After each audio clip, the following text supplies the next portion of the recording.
Did you guys know Joe Rogan is an artist, apparently? Joe put a piece out paying tribute and homage to the marvelous one, Marvin Hagler, passed away over the weekend. By the way, it was great. And Joe drew it when he was like 15 years old. That's subsequent to the point that I have right now. But I saw this on Instagram. A lot of people have sent it to me. Joe the artist. All right, so shout out for Joe the artist. Thought he did a good job. You might want to go look at the picture. But speaking of Marvin Hagler, boy, if there was any athlete I could have met, he would have been a top 5 on my list. I always appreciated his work. My father was a big fan. Now, when Marvin Hagler was doing most of his work, I would have been 8 years old. Right when that started, right when things really started to go Marvin's way, was right around 85, and that ran you till about a good 90, 89, 90.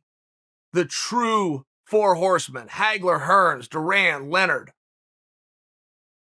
And if you ever want to see a wonderful fight, and you can do it by just clicking on YouTube, but just go type in Hearns versus Hagler round 1. It will pop right up on YouTube. They've got the whole fight broken down by rounds. It's said to be the greatest round in boxing history, but even people that don't want to associate with the word greatest will call it some kind of an adjective. They will call it the wildest, most surprising. So it is the something round in boxing history, okay, which makes it a very special round. But this is Marvin Hagler, who was pretty straightforward. He had no fat on the bone. You could tell how hard he trained. He was lean as could be, but he was about a normal height, taking on Tommy Hearns. And Tommy Hearns is known for that reach. Tommy Hearns is the guy that would hold his arm straight down, and he wouldn't snap out to jab you. He would just raise his arm up, hit you right in the chin, lift your chin up, boom, hit you with a cross. I mean, Tommy Hearns was something real special. So they come out and they get into a fight in the very first round, which in all truth, every boxing match could do. Boxing has rewritten itself over time to be about a feeling out process, of which it's not. It's just a ridiculous amount of time that they leave boxers out there for. I bring that to you and I digress because round 1 of Hagler versus Hearns is what every boxing match could bring you if the leadership of boxing would understand and pull its rounds down to a feasible time. My coach, Clayton Hires, one of the great motivators, one of the great communicators, one of the great inspirations that I've ever come across, looked up to Marvin Hagler, which always made me more interested in Hagler. Now, I didn't meet Clayton Hires until 20 years after I had first seen Marvin Hagler box. So it's a great period of time, but Clayton would come to me. Clayton Hires, put this in perspective for you. Clayton Hires beat Floyd Mayweather. I'm talking about Senior. Now, Senior only lost 4 fights, but one of them was to Clayton. Now, I knew Clayton. I was trained by Clayton, and I admired Clayton for 3 years before I knew that. He never mentioned it. It never came up. I must tell you, even if I was being a humble guy, I'm going to find a way to work that into conversation. If I beat Floyd Mayweather, I'm going to find a way to work it in. It's like if you graduate from Stanford or Yale or Harvard, you kind of find a way to kind of mention that. Clayton never mentioned it. Oh, and by the way, we were fight guys. It wasn't like we met each other hanging out somewhere else. He never mentioned I beat Floyd Mayweather Sr. Now, I bring that to you because Clayton did brag about one thing.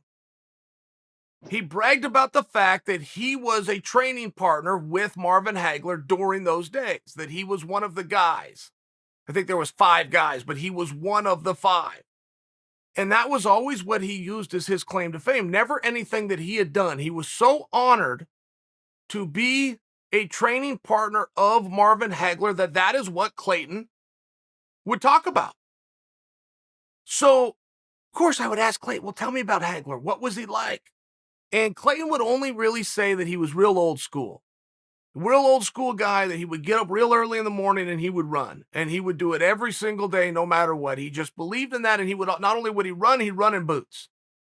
And Hagler went pretty far. He went about 5 miles, but he went at a pretty slow pace.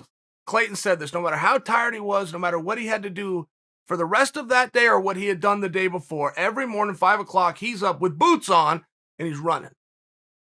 And Hagler would do that because it inconvenienced him. He did not like it. He did not like the boots. He did not like the weather and the conditions, and he didn't like to run, and he didn't like 5 a.m. That's why he did it.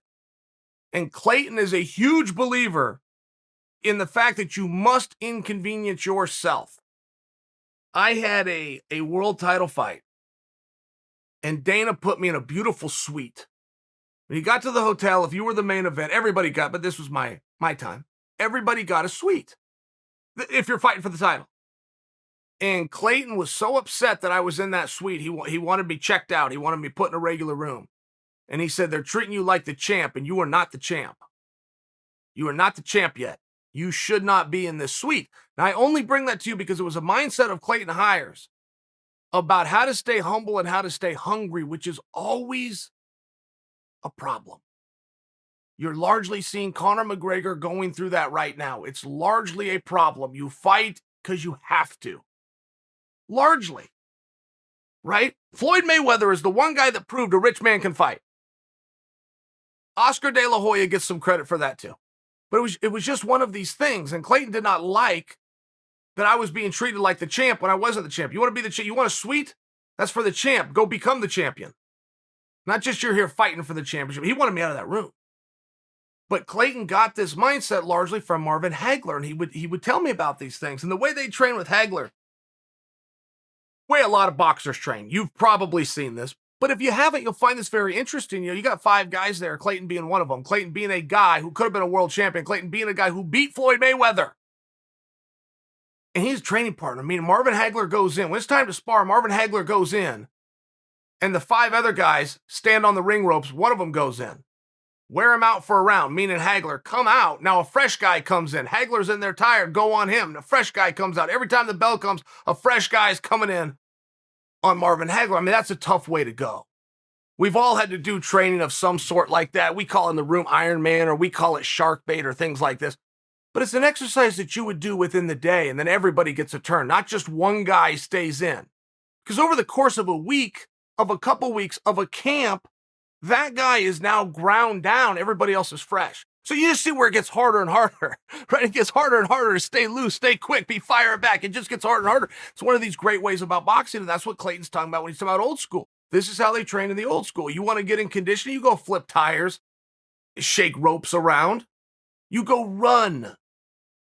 And you don't do it in the comfortable pair of new Jordans. You do it in your army boots. But this is the old school way, and there is nothing that will get you in shape more direct and straightforward than running. And the only reason these strength and conditioning, all these other things even exist is because running can be a little bit mundane. So they mix it up a little bit. But to Clayton's point, in the old school, before you had all these wonderful apparatuses and all these different tricks and all these, you put on your shoes and you go run. When it's still dark out, when it's still cold out, you inconvenience yourself. And it was just part of this mindset. I never got to know Marvin Hagler. I've asked a lot of people about him. So I feel as though I know him, but I know him from stories. And he had a fight somewhere. I'm trying to think, and it was one of the big ones. I want to say it was Sugar Ray Leonard, but he did not agree with the decision. He retired. I think it was the Sugar Ray fight. He retired from boxing, but not only did he retire from boxing, he left boxing. And Marvin Hagler moved to Italy when he was still a young, famous, handsome, rich young man. He moved to Italy. And there was rumors. He did no media. He was a recluse in Italy, but there was rumors that he even got a farm. He was like farming. I don't know if it was goats or pigs or what, but he had like a farm and he was getting up and he was doing manual labor and he was farming in Italy. I want to say he married a gal, an Italian gal, but even if he didn't, he took his wife, he went over there. I know he had a family. I know he refused to do any media. I know he never came to another boxing event. Everybody that was saying that he did all of this as a repercussion because of his disgust with the decision against Sugar Ray, they don't actually know that. Marvin didn't say it. Marvin didn't say anything. He packed up and left. And there's something wildly fascinating about that. There's something extremely interesting about a famous, rich young man who goes to a place where he is not famous and chooses that life. Oh, and by the way, one of manual labor, if the stories of the farm part are true. And he never talked boxing. He never went and cornered people, trained people. He could have got a commentating job. I'd have had him on this show any day. Wasn't what he was looking to do. That was a piece of his life and a chapter of his life. He closed the book and he moved on. And quite frankly, there's really no other way to do it in sport. I mean, it's a very great method if you can do it. You will know people who are still tied to the game in high school, that are still tied to it. The guy that dropped the pass, or people that still celebrate it because he threw the connecting pass, and they're celebrating it 40 years later. You got to let that go. You just have to. It's not healthy. You got to let it go.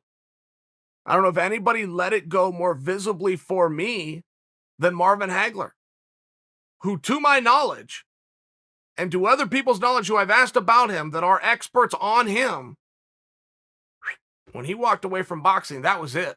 They don't even know if he kept his gloves. Went to a country not extremely known for the sport, never visited a gym there, never did anything again with boxing. How close am I to accurate on that? I'm close enough. I'm close enough. And even though I never met Marvelous Marvin, he had an impact on Clayton Hires, who had an impact on me. So I owe Marvin Hagler.